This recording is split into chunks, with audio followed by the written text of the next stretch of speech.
new topic, which is the discussion of the UART for serial communication between your Atmega chip, and you'll typically use it for communicating with your laptop, as a USB host machine, so that you can send text messages, really to and back and forth between your microcontroller and your computer, where you get your computer to sort of emulate or act as if it's a dumb terminal, simply displaying information on the monitor and then taking input from the keyboard. And that'll be useful, you'll find, for debugging as we go along. So that's what we're about. We started this with Monday's lecture, which I pre-taped, and I know that most of you, or a large number of you, saw. If you haven't seen it, you need to go back and view that. Before I get into it, let me just remind you again about the upcoming midterm. So our midterm is going to be Wednesday of next week, and it'll be an in-class exam on Moodle. You can take the exam from anywhere you want. You can come to that classroom. You can be in your dorm room or your apartment, or your favorite coffee shop, or wherever you want to be. And the Moodle exam is going to open up at 2:30, just as class time opens at 2:30, and it'll close at 3:45. And you'll have approximately 20 problems. I'm still building this thing. There'll be multiple choice and fill in the answer, and Moodle will grade this. For content and some studying ideas, you should see this week's Moodle tab, so you can go and check that out. And I tell you some specific things you may want to look at for studying. I'm also going to spend some time on Monday. So on our next meeting on Monday, we'll have a brief review. I'll spend about a third to half the class with a review where I'm sharing with some material with you for reviewing. And then the rest of the time on Monday, I'll just open it up for any Q&A that you might have. So we won't be introducing any new material after today until after you get back from spring break. The exam is going to cover everything up to, but not including, the UART. So the UART is the material. I started introducing it on Monday. I'll continue it today. That won't be on the midterm, but everything prior to this, will be. So that means assignments 1 and 2, and the things that we've been talking about with GPIO. Okay, the exam is going to be open book and notes. Of course, no collaboration, and don't use Chegg. That's either of those things represent cheating and a violation of the academic honesty policy. If you have any accommodations in place with the disability office on campus that provide for extra time on exams, if you haven't already, I want you to email me, and then what I'll do is I'll set your time window on Moodle to be longer, whether it's time and a half or double time, whatever is the appropriate accommodation. Okay, so that's the exam. We'll spend more time talking about it on Monday. Just one more thing about this notion of collaboration. You should have seen an email announcement from me to all of you, and then a bit of an elaboration on this in this week's Moodle tab, where I'm telling you more about something that I told you a little bit about on day 1 of the class. We're running the MOS software package out of Stanford University. When you submit homework, what we do is we take all your source code, submit it to MOS. MOS goes through and flags code that looks suspiciously like each other. And it says, so MOS does not identify cheating, but it compares every single submission with every other submission. It's doing it really fast on a big server out at Stanford. And it says the following codes or the following sections of codes look similar. And so, and indeed on homework number 1, there were some cases where you had 2 people that submitted common code. And so I shared with you an example of what the MOS screen looks like. And I said, okay, so if you did this on homework 1, that's okay. Don't ever do it again. So, but I want you to know that we do scan code with MOS. You can go check it out. MOS effectively solves the problem of improper collaboration on software. So if as long as you write your own code, don't worry about what I'm saying. Don't feel pressured by this. Don't feel threatened by this. Anything like that. If you write your own code, you're fine. But if you are sharing code with someone, it's going to come up in MOS, and it's going to lead to a conversation and an investigation, and in some cases a referral to the university's academic honesty violation procedure. So don't copy code. That's the point there. Okay, and I know I'm only talking to a few of you that might be copying, and in some cases I think it's sort of innocent and unaware. You thought it was okay for you to sort of work together on code and submit common pieces. I understand you may have thought that, but the rule is I want you to all sit down in this class and write your own code, because that's how you're going to learn this stuff. Right? It's hard. I know that. I know it's harder to do it alone than it is in a group, but it is the way to learn to code. You learn to code by cranking through it and making it work. So okay, so that's my piece on that. And if you want to chat with me about that, feel free to contact me via email, and we can talk about that. All right. So where are we going here with all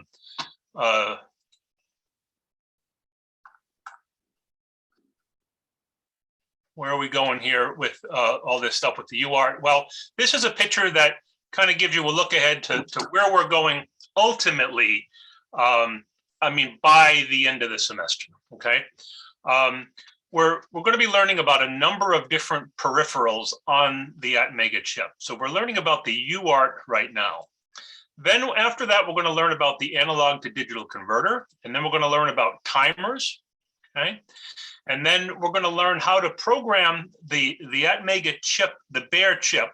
You know, we're going to learn how to put it on a breadboard and provide power to it, and how to program that using an external programmer. And once we got all that figured out, you're going to be doing things toward the end of the class like are shown on this slide. And what this is about is building this device in the lower left corner, which is a distance measuring circuit. It's got a little sonar on it. And all it does is this little LED will glow when it detects an object that's closer, you know, that's closer than a couple of feet. That's the whole idea. That's the whole purpose of this thing. Set it up, put it on a counter, and if an object comes in front of it that's closer than a couple of feet, turn that LED on, and the whole thing is programmed in ANSI C, and it's run off of a battery. So it's a little self-contained portable embedded device. And so to get there, you know, along the way, well, you know, you're building it, and you're going to program it with this device, which we haven't gotten to yet. And you're going to need to do some debugging. You're going to need, you know, one of the things that's kind of frustrating about what we're doing is you can't easily print things to the screen. And, you know, when you're learning to code, or even when you know how to code and you're trying to debug something, one of the things we like to do in debugging is print things to the screen, print test variables to see what the state or the value of a particular variable is, to see whether or not it's what it's supposed to be. So we kind of rely on that as a debugging tool. In embedded stuff, we often will put blinking LEDs and LEDs of different colors in different places, and we'll turn them on or off at different points in the program as a debugging tool. But what you're going to find is the ability to communicate with your laptop, right? And the ability to write text to the screen of your laptop as a debugging thing along the way. You're going to find that to be very helpful. So we're going to be doing this kind of stuff starting more seriously when you get back from spring break. How far will we get with all this? Well, we'll go as far as this board down here. You'll make that and various things like that are embedded chips on boards, voltage regulators, in a truly an embedded system. But we're not going to package it. We're not going to go as far as making things like a custom printed circuit board and soldering components on that. We're not going to 3D print packages or housing and put it all together. You'll do all that when you get into senior design project. And you'll build systems, you'll design and build a system that's much more complicated than I'm showing here. But I just wanted you to show you know, in a previous class, I mentioned that this is a class, Introduction to Embedded Systems. And, you know, what is a system? It's a number of interacting subsystems or components that all come together to get a job done. And you can see a number of subsystems that are being arrayed here, right? You got the chip, you got the various things on the board. You have these various boards here that we need to work with in order to get everything working, you know, the way we want. And it's clearly a system. It's a collection of hardware elements. It's software. It's a collection of software elements when you think about the various functions in your code. And the key is to get it all working together. So where are we right now? Well, we're just starting to learn the top half of this, where we're writing text from our microcontroller, and we want it to show up on the screen of your computer. And so this is what I showed you, you know, last time in last class, where we had we're using the Arduino Uno, and we're using that as most people would call it a dev board, a development board. Okay, dev board.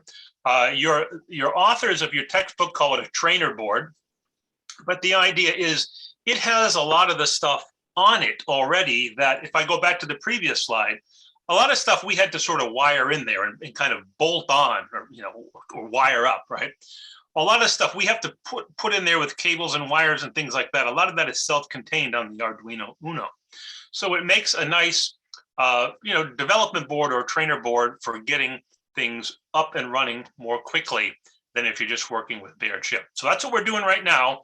And we're just learning right now how we can cause text, strings of text or individual text, to show up on the display on our laptop as a communication means and as a way of debugging. So that's where we're going. So we won't get into the debugging part, but I'm going to show you today how to get all the way through to the point where you can print whatever you want on your screen. Okay, and so this is a slide that I showed last time, and we built up this slide where everything up here is your Arduino board. Okay, and that has a built-in serial to USB converter.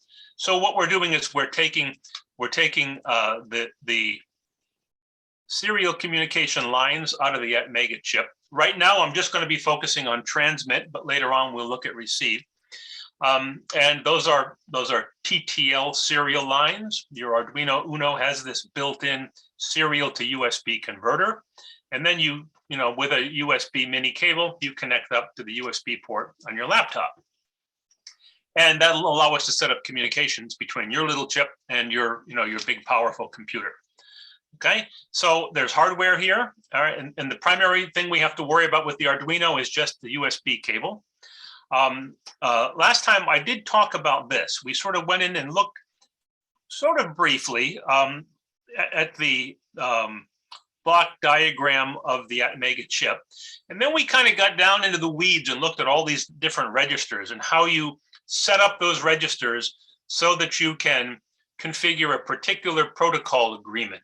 And by that, I meant how many ASCII bits you're going to be sending as part of a serial data frame, the baud rate, number of bits per second, how many synchronization bits, whether you're going to use parity bits and all that. We covered all that in the last lecture. What I want to cover right now here is how you set up the terminal emulator software on your host computer. Okay, so you got your host computer, you know, that's your, you know, your anywhere between $500 and more than $2,000 you spend on that, right? And you're capable of doing all kinds of things with your host computer. Well, what we want to do is really have it do something really dumb in a sense. We want to run a terminal emulator app that'll allow it to emulate or act like a really old school 1970s era VT100 terminal, a video terminal. In other words, we want your all-purpose computer to just serve to throw characters up on the screen, and then also we'll get to it be a keyboard that we can use for sending data to your Mega chip. So I'm going to show you how to get some software that would allow your laptop or your desktop, if you have one, to emulate, to act as though it were one of these 1970s era DEC VT100 dumb video terminals. Okay, so I'm going to show you that, and then we'll put the whole thing together and show you some examples. And these are the examples that we're going to be going through as we learn this. And I started this on with lecture number 10. But here's the basic problem. We want to write a C program for the chip on the Arduino Uno to transfer the letter G serially at 9600 bits per second continuously with a half-second delay between transmissions. So in other words, all you want to see on your computer screen once this is done is G, G, G, G, G, G, G, G, G, just a gazillion G's, and it'll just keep on going forever or until you stop it. That's all we want to do here. The protocol that we want to use here, or the agreement between your chip and the terminal emulator on your computer is we're going to be using 8 data bits. So we're going to be using an ASCII code that occupies 8 data bits. We'll have 1 synchronization stop bit, and we'll have no parity bits. Okay, so that's just called 8, no 1. It's a very standard, and in many cases it's a default configuration that is used. And so the idea here is if your chip is sending out data following that protocol, and we configure your computer to emulate a VT100 terminal also with that same protocol, and we have them agree to the same baud rate, then your computer ought to be able to receive whatever we send it from your chip. And in the first case, we're going to just send it a bunch of G's. Okay, so the first thing we'll do is we'll just write all the code in a single main function, and then we'll get a little more fancy and elaborate as we go along. So all we want to do is just from your chip on your Arduino, just send a bunch of G's to your laptop. And the app that we're going to run on your laptop is going to be this VT100 terminal emulator software. Okay, and here's the code, and I showed this last time, and we kind of ended the class with that. So what are the pieces of the code? Well, the first lines, all they do is they will initialize the UART, right? And what that means is they'll enable it. They'll set up these parameters from this protocol, 8 ASCII bits, 1 stop bit, no parity. And then this line here will set the baud rate by writing that number 103, that decimal value, to the register called UBRR0L. That will cause this thing to clock data out at 9600 baud, 9600 bits per second, when you have a 16 megahertz clock. And we developed this stuff last time. The code itself, this code here, all that does is now this is in a while loop, right? So we have another while within a while. This code here is called polling. It's just waiting. Notice it's got a while, and then it has this construct here. What it's going to do is it's just going to wait for this bit of this register to go high. It's waiting for that bit to go high, because when that register is ready to receive data, then that bit can go high. It's just waiting. We're just polling that. We're looking at that bit, waiting for that to go high, because that bit will be low when that register, when the UART is busy sending something else out. But once it's no longer sending something else out, it's ready to receive another value, then that bit goes high. We'll get out of this while loop, and we'll come down here, and we will load the value, the character G, into the UART data register, and then it'll get transmitted out, and it'll show up on on the receiving end. Okay, so that's the code. So I'm going to show you. Well, the code is pretty straightforward. The details, how do you do this? What are the values of all this? We covered that in lecture 10. So someone's asking me, what is the value of TXEN0? All of these things, right? Each of these has associated with it an actual hex number in memory somewhere. But we don't care about what those numbers are. These are all symbolic constants that are defined as a result of that include statement. Right? If you were to dig in and look at what happens by that include statement, it'll actually do a # define USCR0B and then some address somewhere.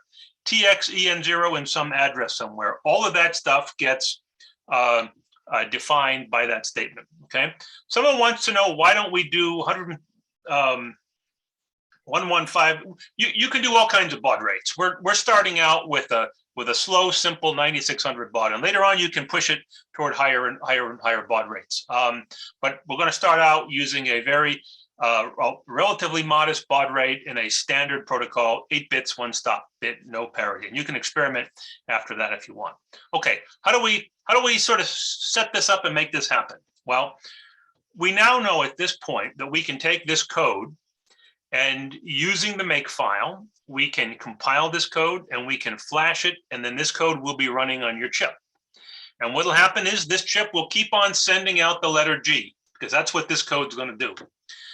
The other end of this, we have to set your computer up to receive those G's and play them on the screen. Okay, so this is what we've got. We just looked at the code that's going to go on here. All right, ignore that LED. That's not important right now, but we put that code on there. And now what we want to do is we want that code to show up on our screen. So we want your laptop to emulate or imitate one of these old school VT100 terminals that's just going to show text on the screen. So you need to run some terminal emulator software on your laptop to view the data that's being sent by the UART peripheral on the Mega chip.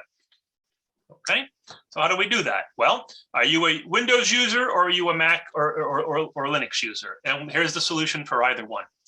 So if you're a Windows user, you're going to use an open source piece of code called Putty. The TTY part of this stands for teletypewriter, which refers back to this idea of this VT100 terminal. It's emulating an old-fashioned teletypewriter where it's just allowing you to type characters from a keyboard and show those characters on the screen. It's not clear what the P and the U stand for, Putty, but this is an open source serial communication program that you can download onto your Windows machine. You can get it from here, okay? And there are some helpful configuration instructions here. I'm about to walk you through how to configure that. So you run this code, and what it'll do is it'll open up a little window on your Mac that will emulate one of these 1970s era terminals, okay? If you're a Mac user or a Linux user, Mac is actually built on Unix, and either of those actually have a built-in command within terminal called screen.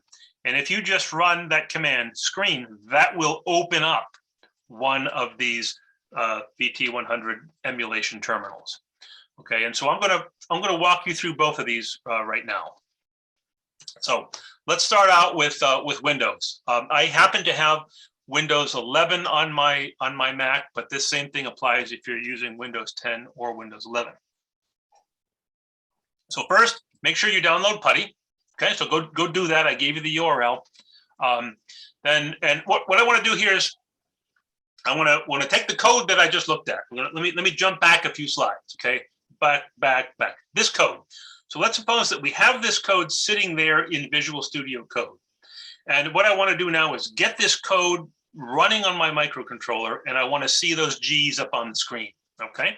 So we download Putty, we plug the Arduino Uno into a USB port, and we have to find out what COM port it's actually plugged into. Is it COM1, is it COM2, COM3, COM4, and so forth? And you need to know this for two reasons. You need to know this for the make file, which you've been dealing with already. You also need to know this so that you can tell Putty which COM port to use. So we're gonna go through that. Okay, we're gonna use the Windows Device Manager, figure out what COM port you're connected to. All right, once you figure that out, we'll modify the make file. You'll flash the code onto the Atmega 328P on the Arduino using make flash. Okay, so now that code is running on the Arduino Uno. Then we'll launch Putty. We'll just click on that and open it up, and we'll point it to the right COM port. We'll make sure that we have the right protocol: 8 data bits, 1 stop bit, no parity bits, 9600 baud, because that's the agreement right? Transmitter and receiver each have to agree to both use these same parameters so that they're speaking the same language. And then we want to observe just a whole bunch of G's on the display, okay? So it'll be pretty simple. It's not that glamorous, but it'll be we will have successfully accomplished the end-to-end chain of transmitting text out of our little chip, our little tiny chip, and it's showing up on your big, powerful computer, okay? And then for fun, what I want to do is just change it from G to H. That's all, right? So instead of having all G's on the screen, we want to have it show all H's on the screen. And so we're gonna go back to the source code. We'll change G to H. We'll recompile it and we'll flash it again. And the reason why I want to do that is that will uncover an issue. And the issue is, with one COM port, you cannot simultaneously be connected to the terminal emulator and also use that COM port to flash the Arduino. Okay, when you in make flash, when you type make flash, what it's doing is it's setting up a connection between your host computer and the Mega chip using the TTL to USB converter on the Arduino Uno, and it's sending data into the flash ROM. If that port is busy sending letters G's out, right, it's not going to be able to do that flash. So what you have to do is close Putty. You have to terminate that connection. Once you terminate that connection, you can then flash the chip, and then you'll reopen Putty and you'll see it again. So I'll walk you through this right now. Okay, I've got a question. Should we be doing this during lecture or later on? No, do it later. Do this. You don't have to do this now. Do this later. I just want to, and I'm going to show you a bunch of screenshots in detail, so you'll see it. So you'll see. I thought maybe I'd make a movie, but then I said, let me just make a, 45,000 screenshots here. So here I am. I'm running my Windows 11 machine. Now, just to be perfectly clear about that, I have a Mac, but I run Parallels, which is a virtual machine, and I can also open up a Windows. It's called a Windows 11 virtual machine on it. So that's what I'm doing. So I'm running it on my MacBook, but I'm running a Windows application on it, or a Windows OS on it. Okay, so first thing I want to do here, I'm going through that list. First thing I want to do is I want to find out, I've already downloaded Putty, and I've got my Arduino Uno connected to the USB, one of the USB ports on my computer. I have to find out which COM port the operating system has attached it to, right? Is it COM1, COM2, COM3, and so forth? So to identify that, I'm just looking for the device manager, okay, on the Windows machine. And once I get the device manager, I can just go down and look at the ports, and it says, there you go, you've got something sitting there on COM3. And I don't have to look any further because I know I only have one external device. So that's my Arduino Uno. It's on COM3. So I know that, and I had to just remember that the Arduino Uno is on COM3. And I'm going to use that piece of information in two different ways. I have to put it in my make file. So because, what is the make file doing? The make file is really just a macro that's going to be running AVR-dude. And we a couple of weeks ago, when we first started to look at embedded coding, you may remember we ran a program called AVR-dude, which actually handled flashing our compiled hex file to the Mega chip. And in order for our AVR-dude to work, we had to tell it what the COM port was. And so we need to know this COM port now, the COM port address, both for the make file and also for Putty. So we'll do that next. So I'm focusing on the make file. Okay, and what does the make file do? All it does is it automates for us the various steps that we have to go through to compile our code, to make a hex file, and then to load that hex file onto the Mega chip. All right, Makefile just automates all that for us. But the Makefile, let me jump ahead. I'm going to jump ahead one slide, then I'll come back to this one. Okay, so I'm going to jump ahead. That Makefile has two different lines that you have to update every time you run it. You have to tell it what your COM port's going to be. And actually, that's probably not going to change. Once it's COM3, it's not. I don't think it's going to change. And even if you unplug it and you plug it into a different port on your Windows. Well, actually, I'm not sure. I'm not sure whether it will change if you plug it into a different physical port or not. But in any case, you want to make sure you have the right COM port. So we know that we're at COM port 3, so we're going to specify that there. Okay. The other thing we have to specify is the name of our source code file. Okay, and this is why I said I wanted to flip slides. I'm going to go back a bit now, back to slide 13. This is the code that we're going to flash, and I'm calling it serial no functions main.c. Why am I calling it that? I'm trying to be sort of descriptive, right? This is the code for serial COM, and I'm calling this serial no functions because this is the only time you're going to see me do this without having a bunch of functions in it. Later on, I'm going to take the gory details of this and tuck them away in functions. So I'll really be running code that's called serial COM, and it'll have functions in it. So I just decided to call this one serial no functions main.c. So we put both of those things in there. I've drawn on this so much you can't see it anymore, but we've updated both the serial port and the source file. Okay. Once that's done, we're going to go back to our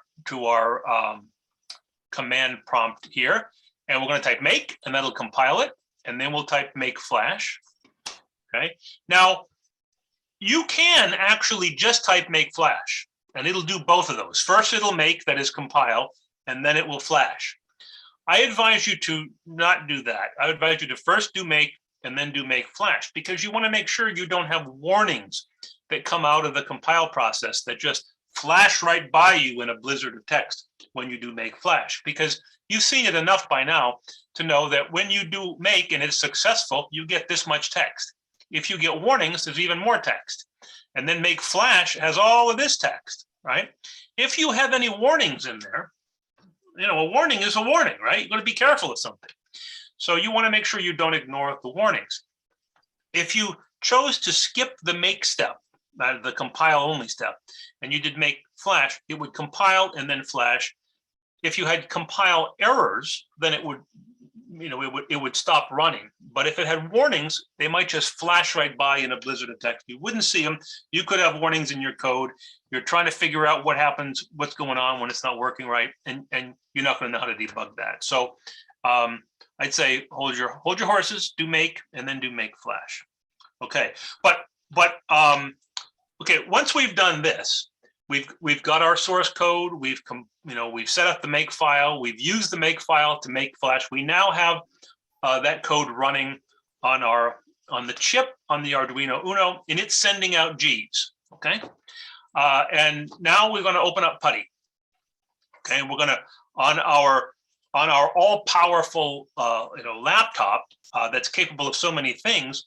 We're going to open up Putty and let it emulate this 1970s era simple VT100 terminal. So we open up Putty, and this window comes up. And what we need to do is tell it we want a serial connection, and we're going to use COM3. We just specify those things. Okay, so it knows the correct COM port. And then I'm going to go and we're going to check serial here, and I'm just going to check that we have all of these things set up the right way. You probably won't need to actually check this unless you change it. We're always going to use the same thing. We're always going to use 9600 baud, 8 data bits, 1 stop bit, no parity. That's a standard thing. But if you want to change that, you can. In all the exercises I'm going to do with you, we're going to be using those, and they'll come up as the default. But you make sure it's set up that way. Why? Because we programmed the Atmega 328P to do the same thing. So it is sending out frames of data, right? And the letter G, and each G is 8 ASCII bits, a start bit, a stop bit, no error checking, and it's coming out at 9600 bits per second over and over again. That's how fast the data is coming out of our transmitter. This thing is going to receive it, and it's important that the 8 bits and the no parity and the 9600 baud and all that have common between the two. Okay, since when you open up Putty, it won't always default to COM3, right? one of the things you can do is once you set it up the way you want it, you can save it, save that configuration. And I just saved it and I gave it the name Arduino Uno. So now I have that configuration in Putty. Every time I open it up, it'll go back to that configuration, right? All right, you press open and you'll open it up, and then voila, we have our G's. Okay, so all that work, and we've got a bunch of G's on the screen. Okay, and so this is our first successful transmission between the Atmega chip and the laptop, and it's happening on the laptop because this window in here has opened up a serial connection, and we're emulating that simple terminal. Okay, so now what I said I wanted to do is, for fun, I want to change this from a G to an H, just so that we can go through this whole process again. All right, I got someone asking, how's this process different from Mac? So I'll show you that next. So we're doing it for Windows here. I'm going to show you for Macs in a bit. But before we go on and leave Windows, I want to show you what happens if we just change this text a little bit to an H, and I want to run it all again. So that's what's coming up next. I'm just going to change that to an H. Right now, we know that once I've done that, I want to make and then make flash again. If right now I type make, it'll compile successfully. If I type make flash, it'll give me an error because it won't be able to flash to the chip because the chip is busy talking to this COM port that's set up with all these G's, and it can't do both of those things at the same time. So what we have to do is just close out Putty here, and it'll say, "Are you sure you want to close this?" "Yeah, we're sure." Close it out. Okay. Putty shuts down. Then I'm doing make and flash, and I'll get a bunch of H's. Okay. So that's how we change it. Okay. So that's pretty straightforward. Okay. So that was our first example, right? All we wanted to do was configure our chip, and we configure it with, with all that down in the weeds detail. Okay. And you can always use this for everything that we're going to do. We're always going to be configuring it the same way, unless you want to change the baud rate. You just use the same code. All right. If you come up, have an occasion in future where you need to change this, well, open up the data sheet and figure out how to change it. But this will get you going for many of the occasions where you need to do communication like we're doing. Okay. Oh, what would happen, by the way, let me just show you what would happen if suppose I change it again. Instead of we did G, then we did H. Let me suppose I want to do P, the letter P. Okay, so if I type letter P and then I do make flash, right? What happens up here is it'll compile correctly, but then it gets down here and it says, error 1, can't open the device. All right, COM3 access is denied. That's because COM3 is busy with these H's, right? So that's why you have to shut that down. You have to terminate. It actually calls it kill, and then on the Mac it's more explicit, calling it kill. And I'm gonna say a little bit about the language that is used in tech next week. But anyway, the point here is you have to terminate or break that connection so that you can reflash the device. Okay, so we just did part A. Okay, we did this one. So check. So part B, same functionality. All the functionality is exactly the same, but I want to organize the code into 3 different functions.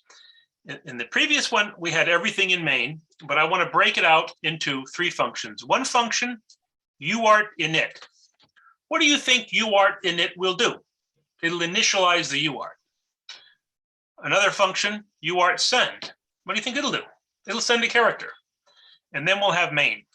Okay, so I'm just gonna take our previous example where we're sending the G out, and I'm going to reorganize it into some functions. So this was the code that we just looked at on the left. Okay, and I'm just going to take these lines in this first red block. Okay, and I'm going to use those to create a user-defined function over here called UART init, and I'm just copying those lines into it. Okay, and it's doing the same thing, except that I'm doing it in a user-defined function. And so proper coding style is when you have a user-defined function, you put a comment up above it that tells you what it does, right? So here it is. This function initializes the UART peripheral. It enables it. It sets it up for 8 data bits, 1 stop bit, no parity, and 9600 baud from a 16 megahertz clock. Okay. Then take a look at the main down the bottom. Okay. Here's our code in main, and you can see that I have the first statement here is UART init. Okay. It calls a function. It doesn't pass any information to it. All right. That's why it's got empty brackets, right? And that's why the header here is UART init void. So we're not passing any information to it. We just wanted to go in and run this function, right? And that's going to enable the UART and set it up for us. Okay, then we have this other function down here, SendCare. What it's doing is, and it's going to be sending the letter G in quotes. Okay, so we've written this function over here, which is basically, it's this same code that we had here, tucked into a function. The only difference is that we're passing it a character, right? Because we want to send a particular letter. And if we wanted to send G later on, I'll show you how to use this with different things that we send it. Okay. I'm going to show you the next slide, the same slide, but without all the drawing on it. Okay. So there it is. So if you compare these two, the one on the right and the one on the left, what are some things that are obvious to you? Well, the one on the left, this one here, is more compact. That's one thing. When you add the functions and the comments, it sort of takes up more space. That's one thing that you can see. But if you look at main and you try to get, if someone hands you this code, right, and they say, here's my code, and you try to say, okay, I'm going to try to figure out what this does, right? Let's suppose that you send it to me. You want me to help you with this. You say, here's my code. I have to look at it and I have to say, okay, what's this code doing? If you gave me the one on the bottom, the first thing that's going to happen is my eyes are going to go down here and I'm going to look at main. I'm going to say, okay, what's this thing doing? Okay, you've got a function called UART init. You're going to initialize the unit, the UART. I get it. Okay, and then you're going to send character G over and over again. I get it. And instantly, I get what's happening because you're putting all the details. You're encapsulating those in these functions. Now, we may have to go and look at the functions and see if they're working, right? But if the functions are working, I can immediately look at main and know what's happening with this. Okay, so this is an illustration of how you use functions to clean up code and make it more transferable, more documentable, more understandable. And I'm going to just take it one step further than this. If you did open up this one, right, I'm calling it serialcom2.main. And the reason why I'm calling it serialcom2.main -main is I've got another version, serialcom_main, that's even better. So what's the limitation of this one?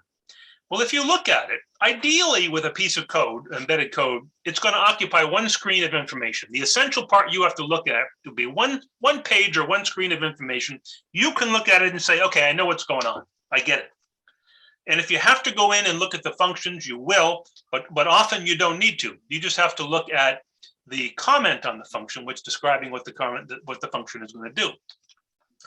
But notice you have to scan down to the bottom of the page here before you get to main.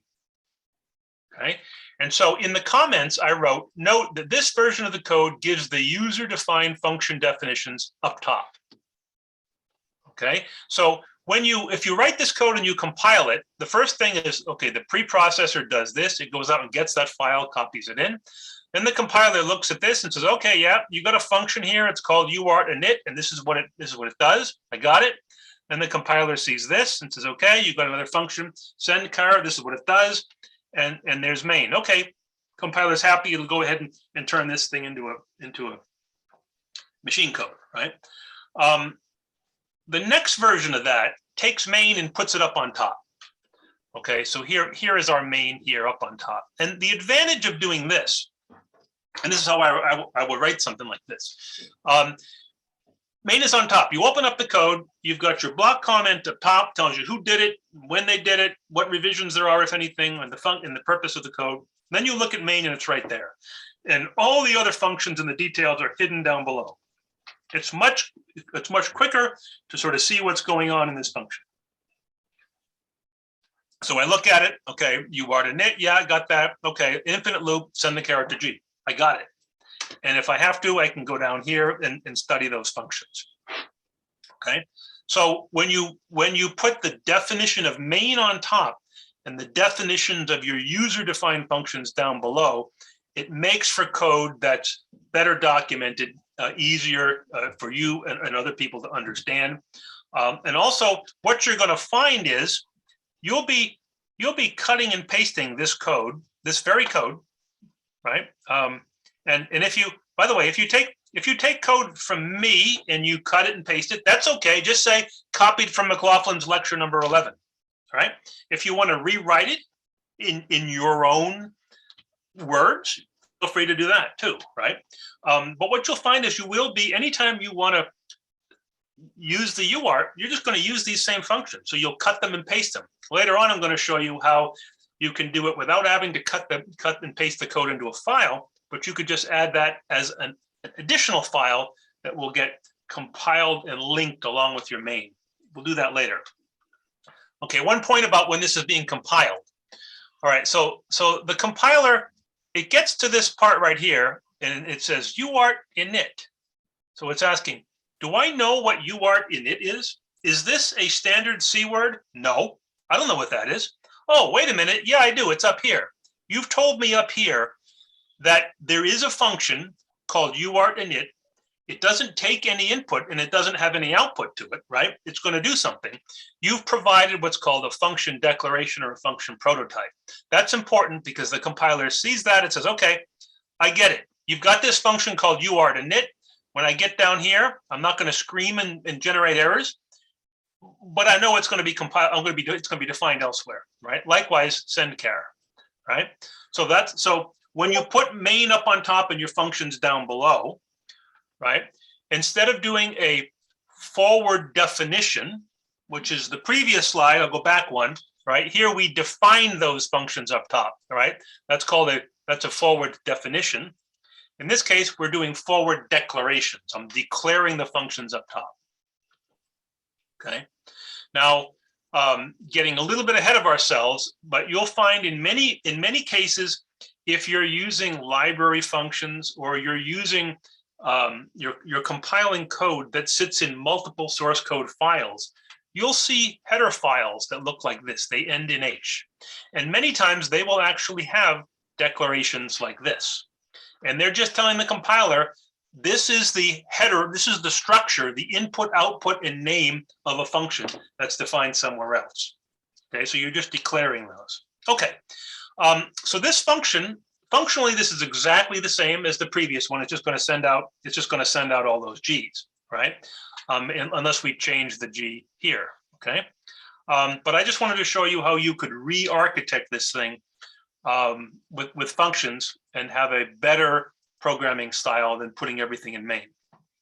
All right, now that we've done that, let's do part C. Instead of sending the letter G, let's send the letters wow, okay? And not only wow, instead of having a whole bunch of G's one after the other, we want wow on one line. And then we want to go down to a new line in the beginning of that new line and write wow again. So we want wow, wow, wow, wow, wow, wow, infinite number. Okay. So how do we do that? Right? Just keep sending wow. Okay, we're going to modify that code, simple enough, and we're just going to keep calling the function SendCare, right? We'll send out a W, we'll send out an O, we'll send out a W, right? That's going to just print wow, but now we want to do a carriage return, meaning move the location of the cursor all the way over to the beginning of the line, and then a line feed or a new line jumped down to the next line, okay? If you just did the carriage return, it would keep printing wow on the same line. If you just did the line feed and not the carriage return, it would print wow, then it would go down a line, but keep the cursor in the same location, go wow, wow, and it would sort of print them diagonally across the screen. So this is our same program structure that we had where we're using those functions, but I'm calling this function SendCare a bunch of times, right? I'm sending it a W, an O, and a W, carriage return, and line feed. right? Now, this isn't terribly efficient, but it's effective if all we want to do is send sort of a small message, okay? So let's go ahead and code this up and run it, but we'll do it on a Mac this time, okay? So for our Mac, I showed you how to do it all under Windows. Now let's do it all under Mac, right?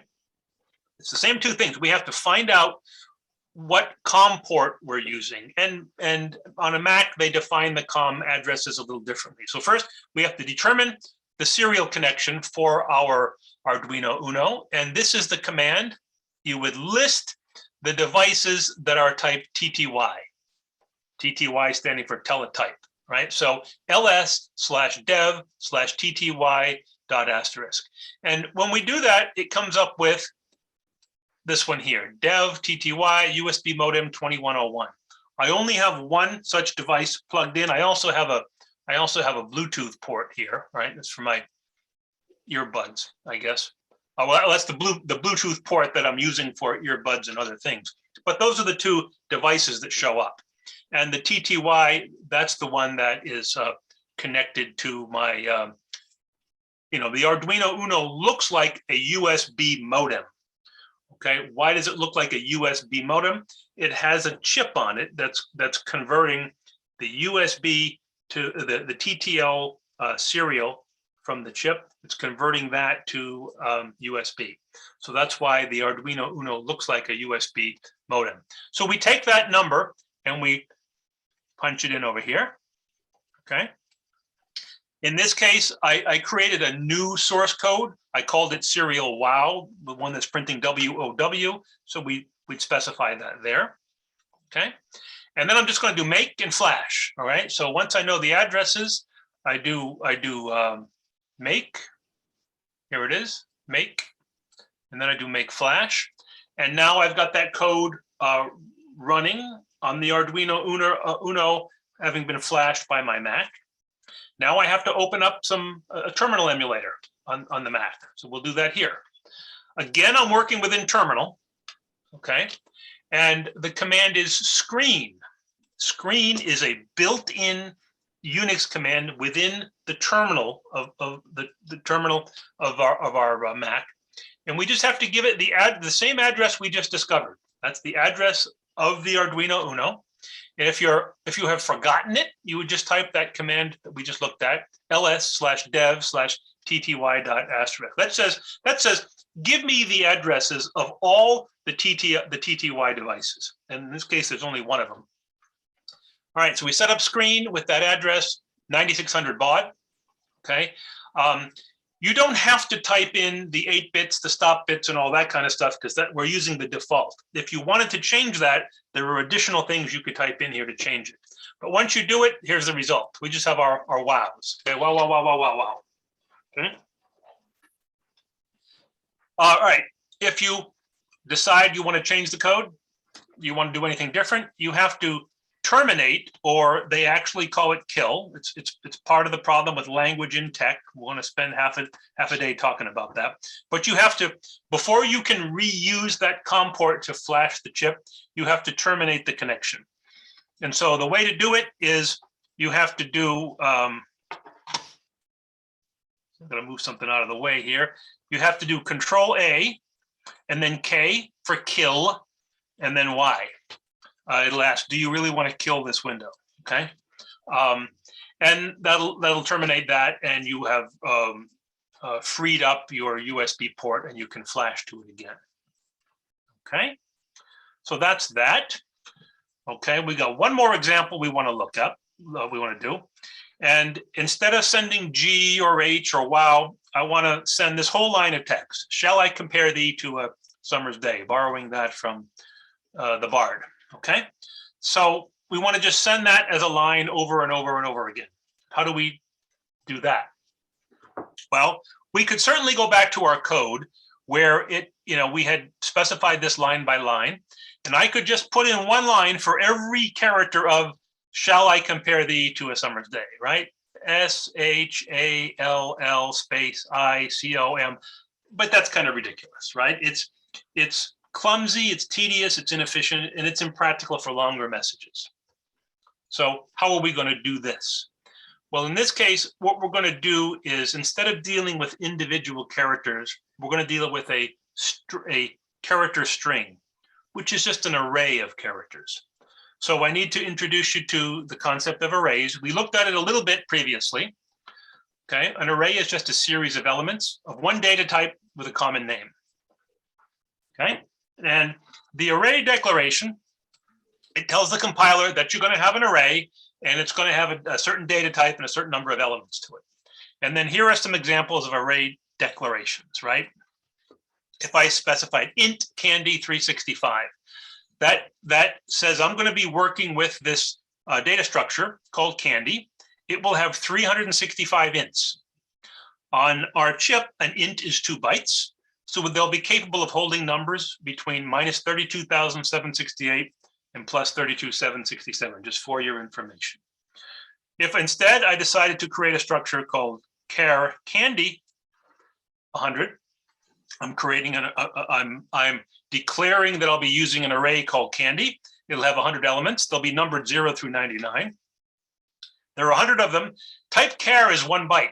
So each of these can hold numbers between minus 128 and plus 127. Or I can use unsigned char candy. Don't worry about the distinction between these two right now. We'll worry about that when we start to do some math, and we'll do some math when we start to hook up analog to digital converters, and we're going to be building a digital thermometer. So don't worry about the unsigned part of this right now. These are just declarations. I haven't initialized any of the values of the elements of the array. I'm just declaring that I have an array. Here are some examples where I'm doing declaring and initializing. Okay, so here int a5. I'm saying I have an array of ints. There are 5 of them, and here are the values: the first one, the second one, the third one, fourth one, and the fifth one. You can also declare something without explicitly telling it the size.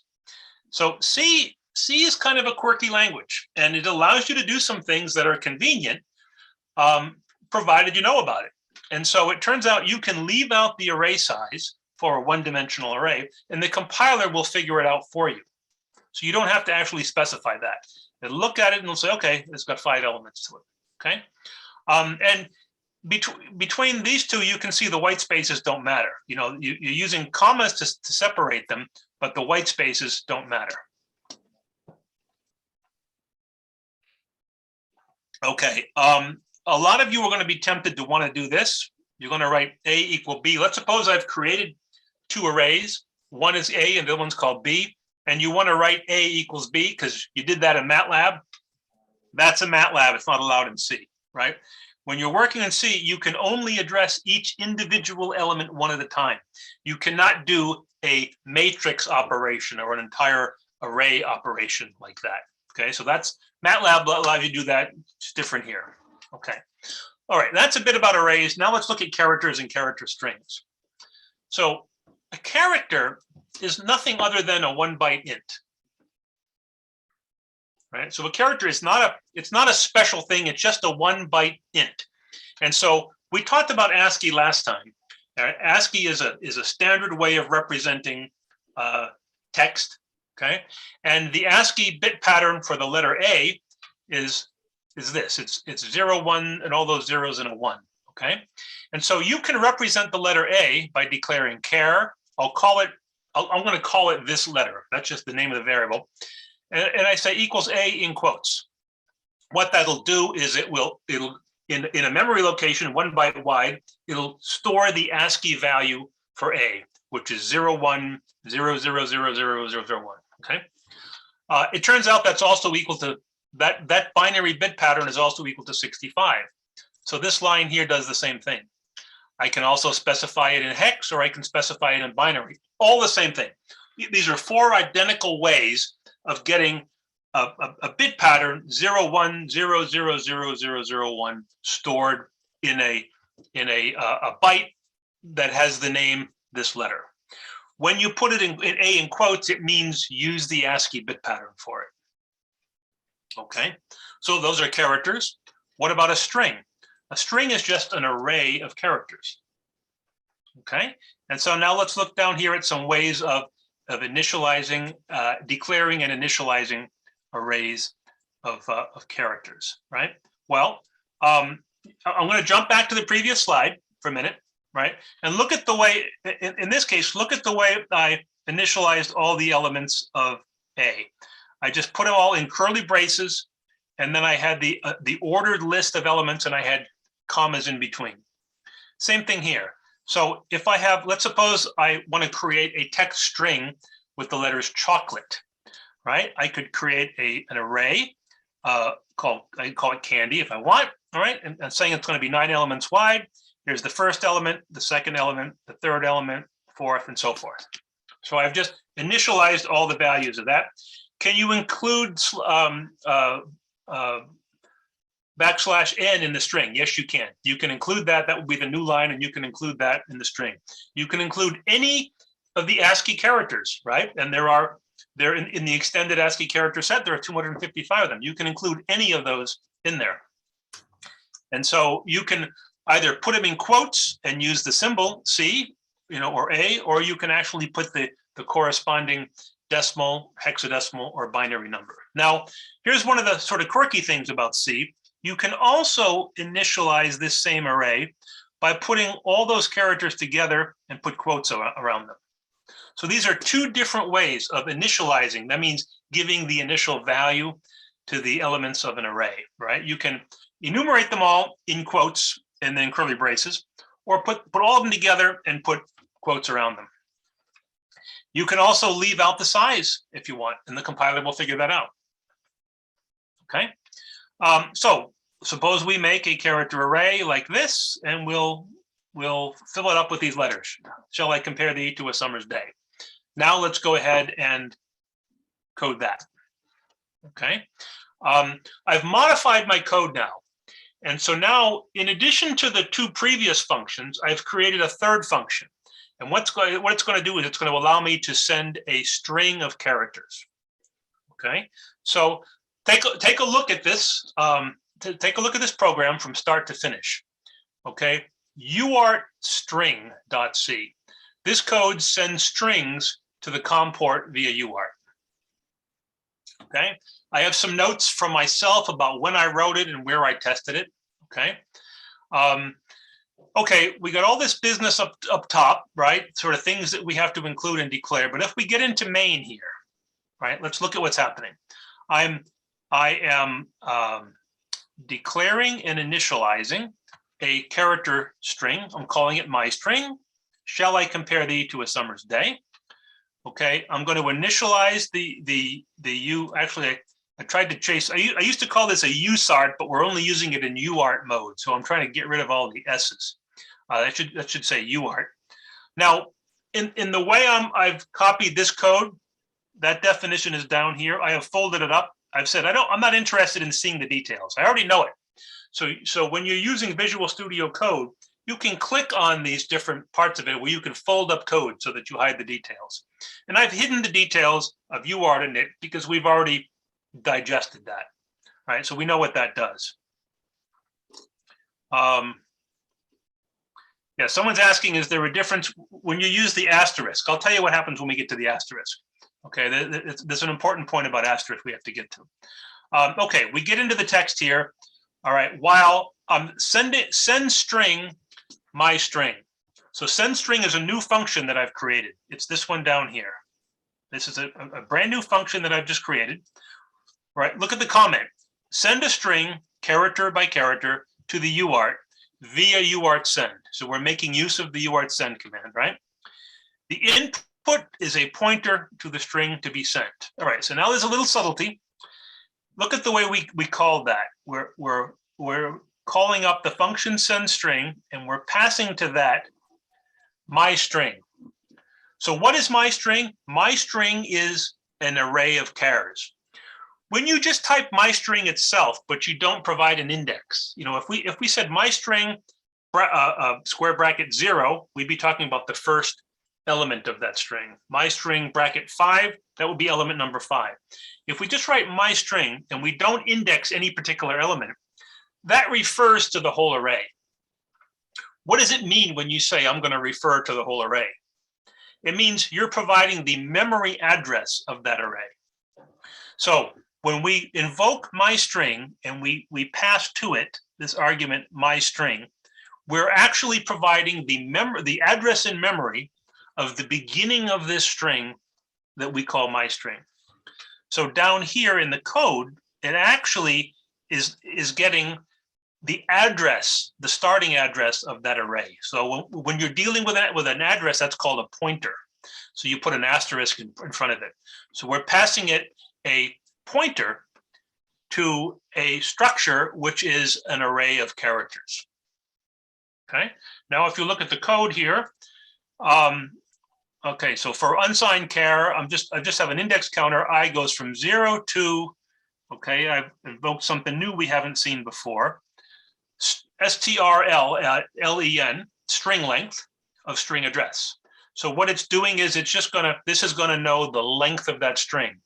strlen is a function that is available in the C library, and we can get that by using that include file there, include string.h. This will allow us to use that function.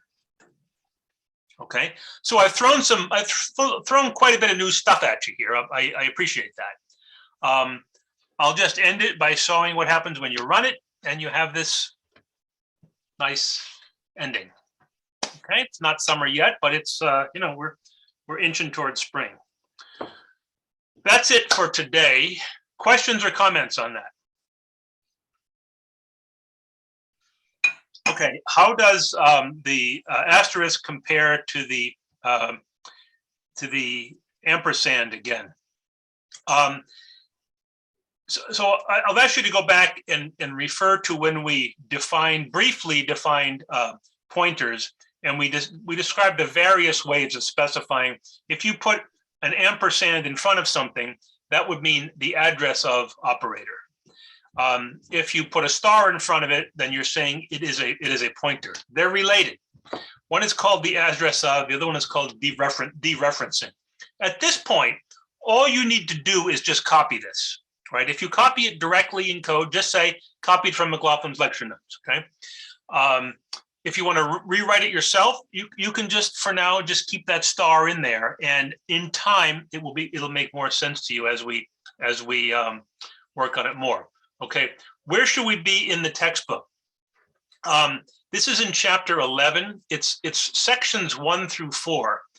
Now, if you go to this week's Moodle tab, I tell you in there what are the things I want you to know about, and also if you look at the beginning of lecture notes 10, I tell you the same thing. When you look at sections 11.1 through 11.4, there's a lot of detail that we don't have to worry about. In particular, some of it has to do with how to code this up in assembly language. So I tell you, you can skip over some things and you can read some things in more detail, but that's where we should be. None of this will be on the midterm. Okay.